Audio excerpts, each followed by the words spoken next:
Welcome, everybody, to another episode of Advancing Consciousness podcast with myself, Franco de Nicola.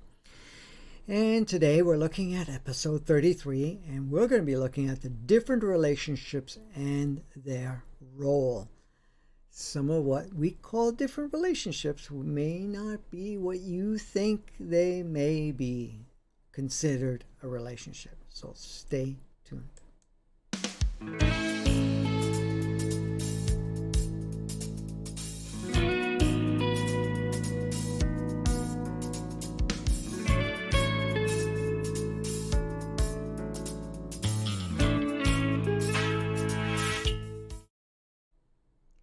So today we're going to look at different relationships and their role.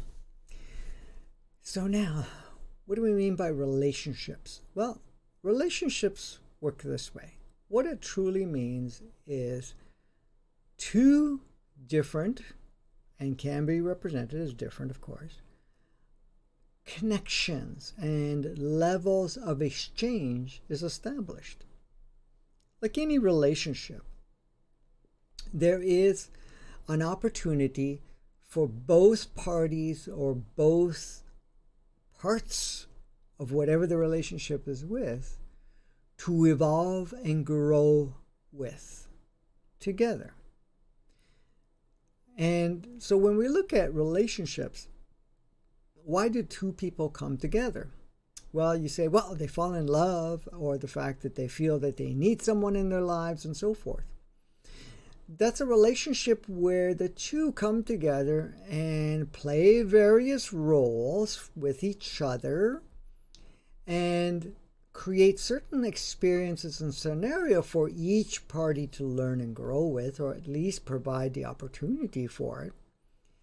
And while that is taking place, while the people are there, it's actually creating an environment for each one to kind of discover themselves and to become more enriched in whatever the experience is. I know a lot of people have put a lot of attention at the fact that a relationship is required or else we're going to feel alone. Well, yeah, we can create that simulation of being alone, and we can create the simulation or the idea that we need somebody very specific to be in our lives to complete us, or that we need somebody in our lives, in our life, basically, to play a particular role so that in one way or another you feel like you're doing something or whatever it is. There's a lot of different things. Sometimes it's to fill a void or whatever it is. But let's take a look at relationships altogether. The first and foremost relationship that you have is a relationship with your body. Okay? Believe it or not, your body is a unit of consciousness. It has its own innate consciousness, its own experiential realm. It carries the encodements and operating system and even the history, not only from your lineage, but the planetary history. The other thing about the body itself, it also carries the history of Gaia, the planet, because it is an extension of that. It's not separate in any way, shape, or form. It is part of that. So that is one unit of consciousness, very specific in its nature, very specifically enriched in its nature, and it has had what we can call an evolutionary but also a reincarnational cycle.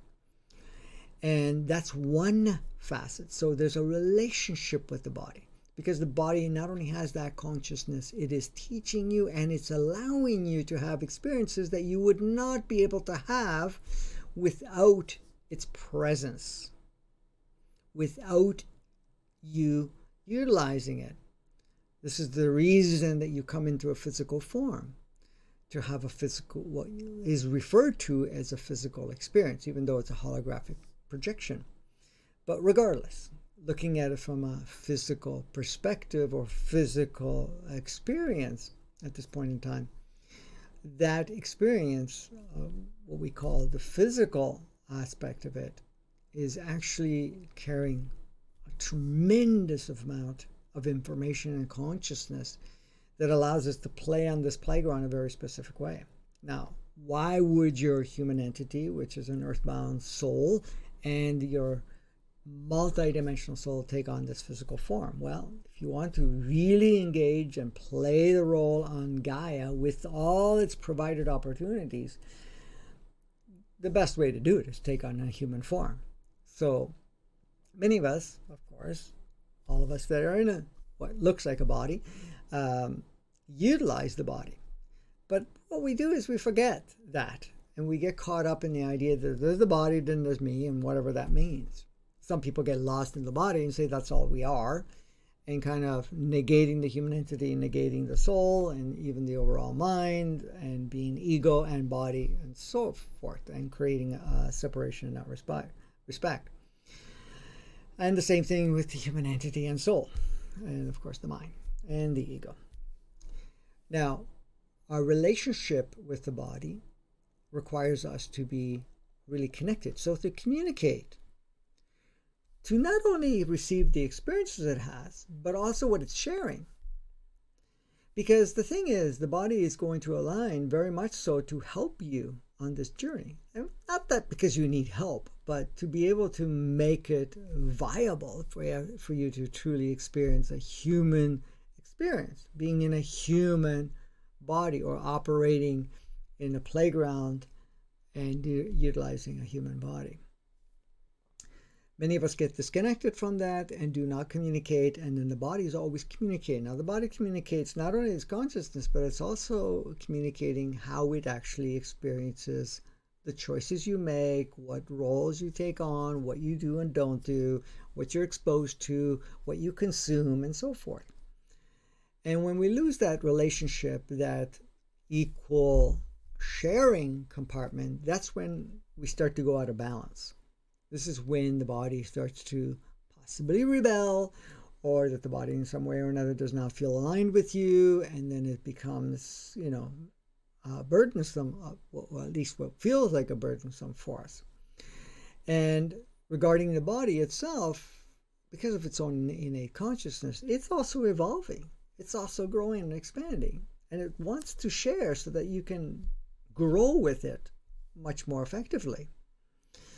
So it's realizing that you have a relationship with the body, and that the body requires your presence, your makeup, which is the human entity, the multidimensional soul, and the thing to be able to evolve. So it requires your presence, your embodiment, your exchange, while you, as even the soul and the human entity, require the body for you to advance, to grow, to become experientially rich. So there's a marriage of sorts right there.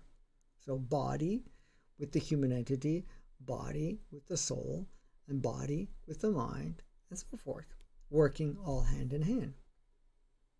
So the next relationship that we have is the relationship with our human entity. So what's the human entity? The human entity is actually a earthbound soul. It's a soul of sorts. And what is a soul? It's basically spirit with a memory bank that actually stores the experiences and then expresses its experiences and actually expands its experiences. A lot of the skill sets that we learn from each and every incarnation, not only what the body's reflecting, but what each soul that comes about that embodies with it, and also what is experienced during those sequences in time in regards to the planet itself, it's learning and expanding its skill sets. Say, let's take an example, music. It may start to learn how to express sound, to create different ways of expressing using sound. And it will pick up a talent to use specific instrument or to use its vocal capacities or something of that nature.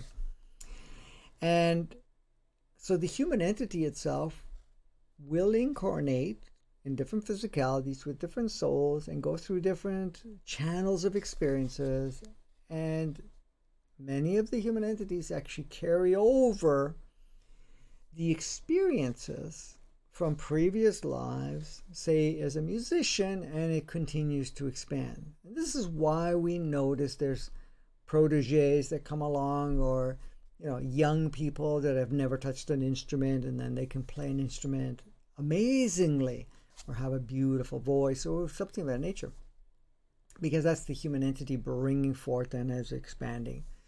So you want to create or maintain a conscious relationship, meaning that you're paying attention to the relationship that you have with your human entity, because it has a lot to offer in the human experience. It has been here since day one of the retooling 15,000 years ago, has gone through many, many transitions, and has gone through many, many, many lives, and all the lives have been on planet Earth. And that means its really skill set is all focused on planet Earth through the stages of evolution and even de-evolution that it went through. So to tune into that, you tune into your solar plexus, which basically is tuning at that point in time what people call your gut feel or anything of that nature, but that's really connecting to your human entity. And it has a lot to offer, and of course it does communicate with your mind, so does the body, or the right brain, to kind of communicate, share, whatever it is, so that it can utilize part of that as part of its experiential, and that can be experienced in what we call form and the reality that corresponds around us at that point in time. So when we're looking at that facet of it, the human entity has a lot to offer. Then we have the relationship with our soul, our multi-dimensional soul. So you have the two souls. You have the earthbound one and the multi-dimensional. The difference with the multi-dimensional soul is that it plays on many multiple dimensions. It can incarnate on different planets. It can take on definitely different physicalities. It can be in form and non-form. It can do all types of different things. And it's going to bring a lot of experiences that are multidimensional, that are, coming from different playgrounds and so forth.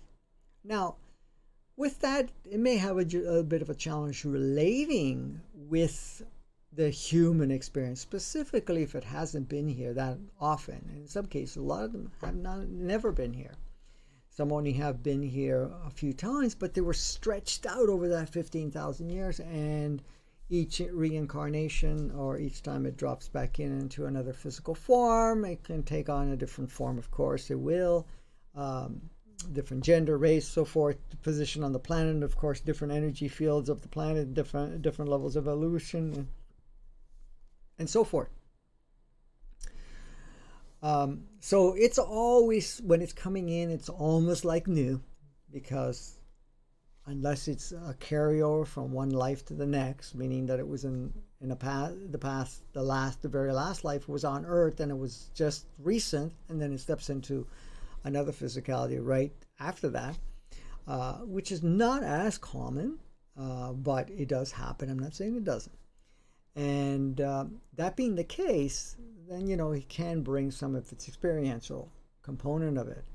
But the most enriched two facets of yourself that you have relationships with, or are to establish much clearer relationship, is your body, which is the extension of Gaia, and your human entity, because it has all the stages, because even when it's not in form, it is still in the collective field of not only of the human entity, but the collective field of the physical realm, or what we call the spectrum of light that actually continues to operate accordingly. And then, of course, we have a relationship with our mind. Our mind is a combination of the whole level of consciousness, and the mind itself is deeply connected. The mind does not localize in your body. Your mind encompasses and works in alignment with the whole planet and every other soul on the planet, also within the whole solar system, within the galaxy and the universe. Now, of course, it's going to tune itself very specifically to what it can create, because the main focal point is on planet Earth, and you can't just bring anything in, because at that point in time, planet Gaia is not the environment to bring that in at this particular stage, for example. So that being the case, we look at those relationships. So there's a relationship with the body, the human entity, and the soul. Now, if you're connecting with the soul, you connect at the heart level. If you're connecting with the heart level, you're connecting with your multidimensional soul. Of course, you can connect with your third eye, which is basically your access point to many, many different other souls on the planet, off planet, form and non-form, and so forth, and different levels. Now, that will give you, outside of the signature experience. And what I mean by signature experience, like if you take your multiple dimensional soul, it is connected to your oversoul. The oversoul is made up of 24, or in this case, minus the 1 of yourself. Then there's 23. Out of that 23, there's one soul that's exactly same signature as the soul that embodies you right now. And that's referred to as your twin soul. Sometimes it's also called as your twin flame. I won't go into that because I did talk about it in one of my previous episodes. So it has access to its twin soul and the other 22 souls as the oversoul, and that's just the one level of oversoul, and there's other levels too, but that wouldn't be the first most direct. So when you're connecting to the heart, you're connecting to your soul, to your twin soul, to your oversoul, in a sense. Third eye goes outside of that and is able to access even further other souls, other dimensional consciousness, different parallel worlds, and so forth, and you can bring forth some of the experiences there and the enrichments there and so forth, so that you can plug it into your reality that you're creating here. Now, the reason that you're here right now and noticing this focal point, because this is where you want to put your attention, and this is the time and the place, when I say place, the creation of it, that you want to focus. Now, so those are the first several levels of relationship. Then, of course, we start to create external relationships. Now, of course, like I said, we have a relationship with our body, and we have a relationship with Gaia, the planet. The planet actually breathes and functions through you energetically, consciously, and so forth. So there is a very intimate relationship with Gaia, and this is why a lot of people use, grounding with Gaia, because that relationship is very nurturing for both parties, being, Gaia, the planet, and also you.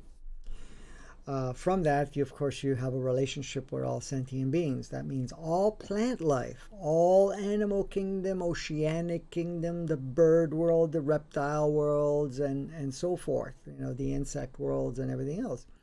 You have a connection with all of that. There's a relationship established with that. One that I did miss was the ego. You do have a relationship with the ego. Now, what is the ego? Is it a consciousness? It's artificial intelligence, absolutely. It is an operating system, but it has its own consciousness within it, to a sense. It's artificial consciousness, but it is consciousness. And when I say artificial consciousness, is designed to play a particular role. It can evolve in a certain way where it still stays integral on what the role it's designed to do, but at the same time be able to have more skill sets to use and do certain things to keep you, in that particular state. So there's that relationship with that. So I said the relationship with the planet and plant life and so forth. And then we have relationships with other individuals. You can have relationships within your family dynamics, and the relationships will differ between a parent and yourself, a sibling and yourself, other extended family and yourselves. Then you can encompass a relationship with your friends. You can have relationships with your own children.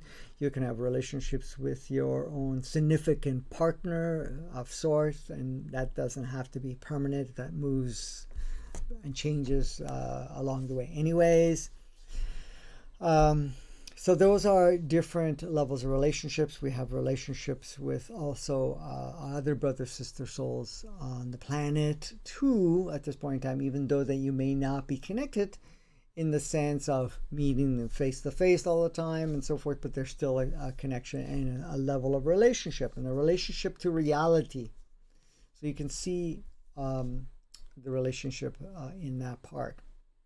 Now, all relationships are designed to be self-expressed, meaning that each part of any relationship is to be there in its true essence.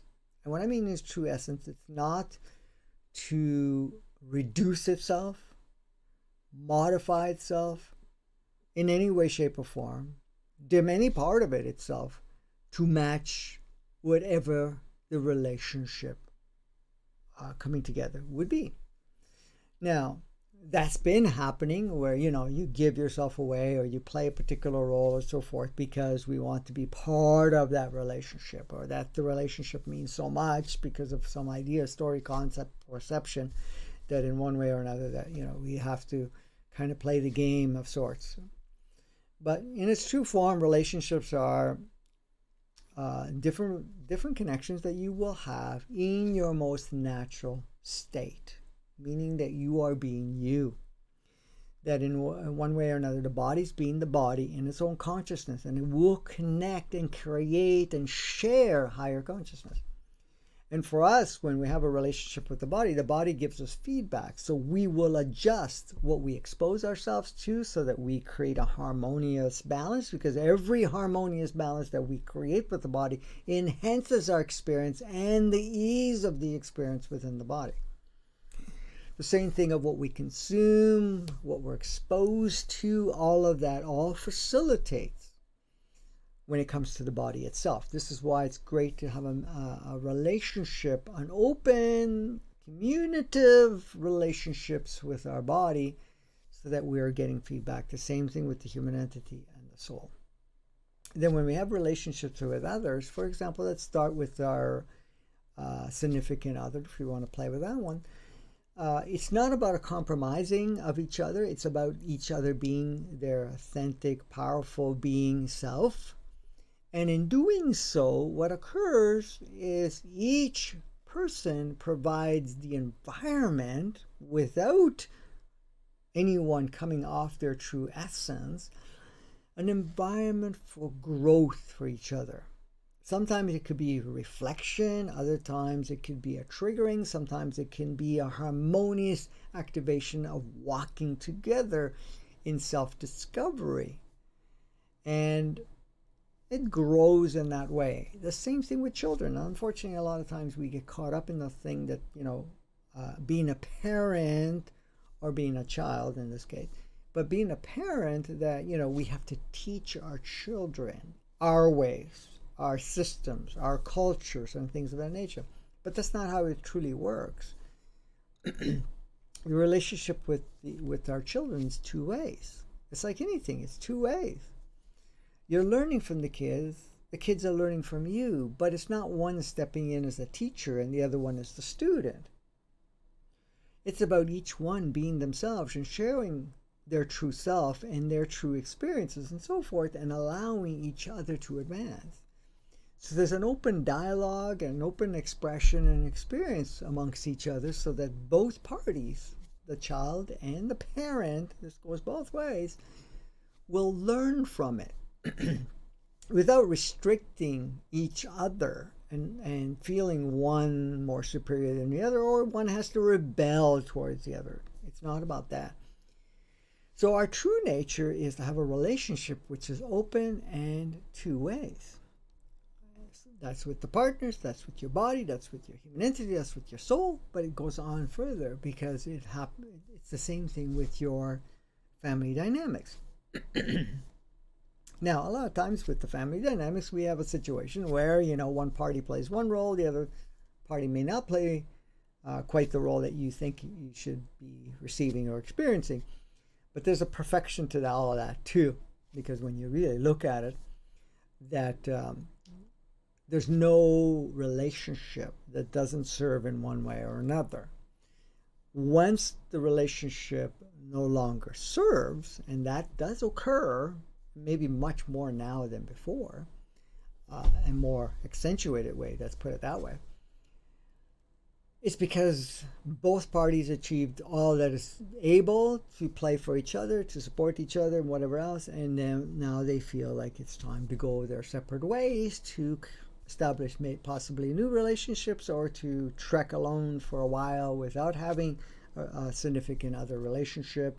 And this applies to kids and whatever else. I mean, this is any and all friendships and work environment and so forth, any relationships on any of those levels. So it's a matter of allowing each to be themselves and allow it to merge, grow, become whatever it needs to become until it no longer serves. Now, a relationship where it's very polarized and intensified and clashy or anything of that nature, it's really focusing on what the environment's about. It's not like you made a mistake or the fact the other person's bad or this and that. They're playing a role, you're playing a role, and you're providing each other an opportunity for growth. And to see it for that, and then look at what needs to change within yourself, what needs to be cleared within yourself, what needs to be refined in yourself, so that you actually go to a state where that service that they're providing, that role, that reflection, whatever you want to call it, is no longer required. And that means you've achieved the learning that you needed to learn or whatever adjustments that you needed to adjust. Now, at that point, the relationship will change where you may be more harmonious, the clashing is not required, the polarization is not required, and you may walk together in a powerful way, or it may go the other way where it basically gets to a point where it says, okay, we're done with each other because each will require other playmates or other relationships to come on the forefront for whatever purpose that each party has involved. In our true nature, we're not attached to anybody, and no one's, we're not here to attach, and no one's attached to us. Anyways, that was just a construct. The only time we would be together is because you feel pulled to each other, not only for service, but to also create a beautiful blend of energies that will allow both parties not only to flourish, but possibly in many cases also to work together to create something even more powerful than the individual aspect of itself would be able to. Now, of course, we're all powerful beings anyways, but while we're playing on this earthscape, then the coming together does amplify the opportunity to do things. And this is one of the things, this is why collaboration, oneness is very powerful, because when you start uniting with a main goal of creating a flourishing environment for everyone to flourish and grow and to expand and to be free and so forth, that massive amount of progress is achieved on the planet. Massive progress is achieved in physical representation. And of course, all parts of us flourish and grow in very powerful ways without having all the levels of restrictions that we've experienced up to this point in time. It really changes the playground very powerfully in a very accentuated way. Let's put it that way. So, I mean, relationships come together, to enhance each other, and also, first and foremost, is to enhance each other. Sometimes it's bringing up program stories and old versions of ourselves that need to be cleared out, acknowledged, completed, saturated, whatever it may be. Others is to kind of trigger for us to dig deeper, to connect a little bit more with ourselves, and to be able to access more of ourselves. And then it's just the playfulness. I mean, we're designed, when I say we are designed, our true nature is really to connect with one another, to play with one another. It's just why we create an environment with so many playmates. It's because we've chose to do so. Now, of course, we're not going to play with everybody, and that's a fact. But at this point in time, you will play with all the beautiful individuals that actually best serves you at each step of the way. And this is the thing, you have to understand that we're always in transition, and as we transition, as we go through the different stages, we're going to have different relationships that are established and different role playings that are established that will match where we're at that point in time. So there are many different relationships, as I pointed out, and each and all relationships are to enhance us in one way or another. There are no relationships to be discounted. There are relationships that exist that are no longer serving because the two involved parties or whatever it is may not be on the same page for a period of time, and can be for the whole lifetime, this lifetime. Then you're going to move on and do whatever you need to do, and sometimes they reconnect, and most times they don't, and that's fine. And others will grow together, whatever it is. But a relationship's a relationship. But the true nature of understanding relationship, it's really fluidity, playfulness, and lightness amongst all the parties involved. There is no imposing on each other. There is no power put into the fact that it has to be one way or another. Because you have to understand, each one of us are a very individualized, signatured expression.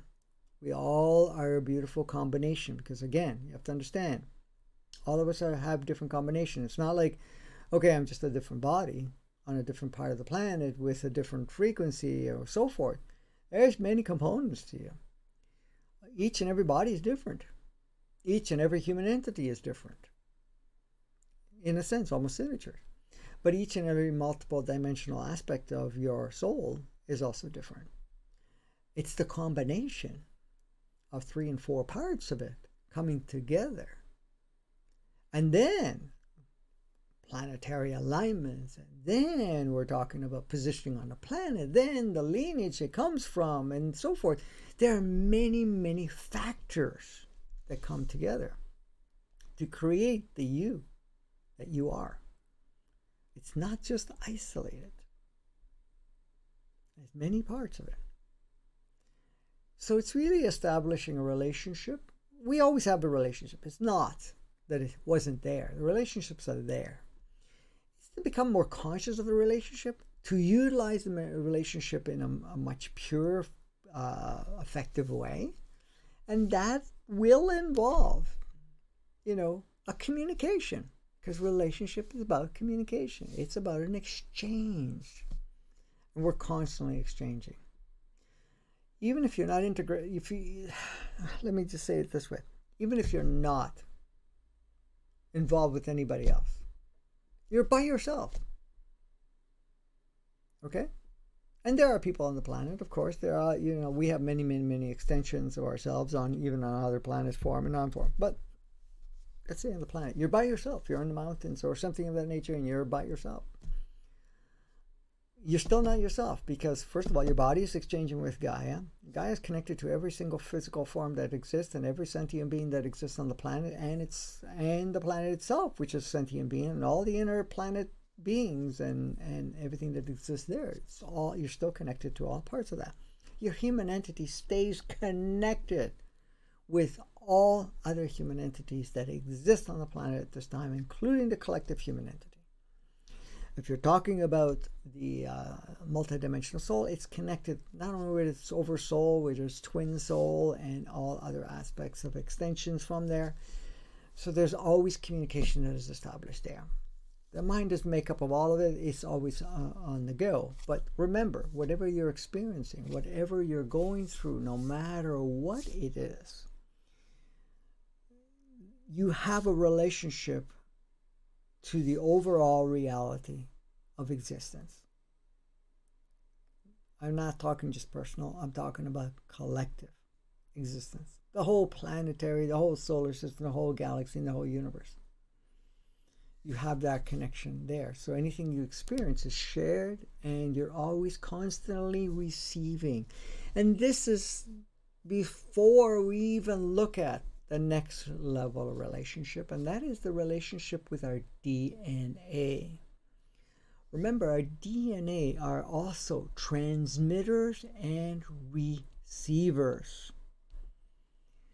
And these transmitters and receivers are connected to specific beings on specific planets. And there's a communication and a relationship that is maintained back and forth, even though we've isolated a lot of it for the longest time, but that's coming online again. And we have, the telomeres, which are basically double helix with the telomeres, which are, the transmitter-receiver component of it. But at the same time, you cannot really ever be alone because you're basically all existence and everything lives within you and what projects outside of you. What projects outside of you is you anyways because it's all source, but, at the same time.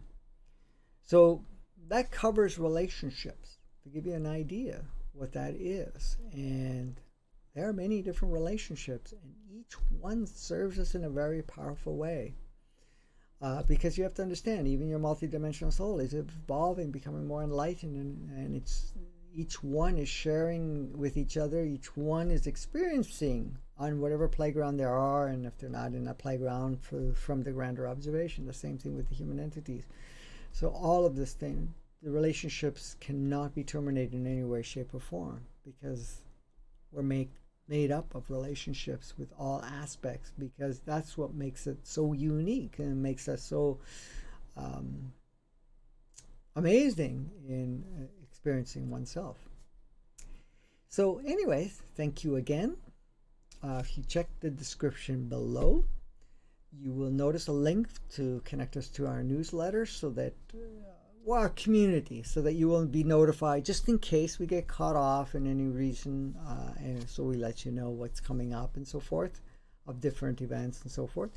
We do not overwhelm you with emails. We don't send that many out, but we do send them time to time to kind of let you know what's coming up and so forth, and let you know about shows that we're doing, and different episodes and whatever. Of course, it's best to subscribe and to share to as many people as possible, because the further we get the information out, the more triggering we do to remind people who they are, and their true nature, their true operating system, and how we can really accentuate the growth and movement forward from a human perspective, and also from a soul perspective, but also a planetary perspective. So share. We also have a link for you to contribute. If this work resonates, you want to support us, we welcome your support. Your support keeps us focused on keeping the platforms open and all the costs that are involved, all the different services. It also supports us financially on the self of taking care of ourselves, so we can put all our attention and time in creating more and more content, specifically now when things are moving a lot faster and a lot more powerfully, and where this is really, really very instrumental for you. And again, this is a co-creation. It's not my own creation. I mean, I do create it, provide it, but I'm co-creating with you because you're part of it. Without you, what's the use of even doing this? I mean, it doesn't. And then, of course, we all evolve from it, and it's all beneficial. For me, it's a reminder. For you, it's also a triggering of what you already know, and so that we all can function at a higher level and really align back to our true nature rather than. And then, of course, the final link that's on there brings you to our page where you can access different workshops that we have on different topics to aid you, to assist you on your journey. They're all very cost effective, so that it doesn't end up putting a burden on you in any way, shape, or form. Also, you can pay attention, and I'll have a link for that too in the description, to Advancing Consciousness series. We do have a series that we run that are like mini courses. They go very elaborate into the different subjects and up-to-date current things that are happening to kind of assist you. It's all free. Again, it's all through contribution. If it resonates, you can contribute. So there are many, many different services that are available. We're not funded by anybody or anything like that, and we're not monetized on any of the platforms either. So at this point, to keep it as free and available as possible, we support or rely on your contributions. So thank you again. Until the next episode, continue being the awesome you that you are.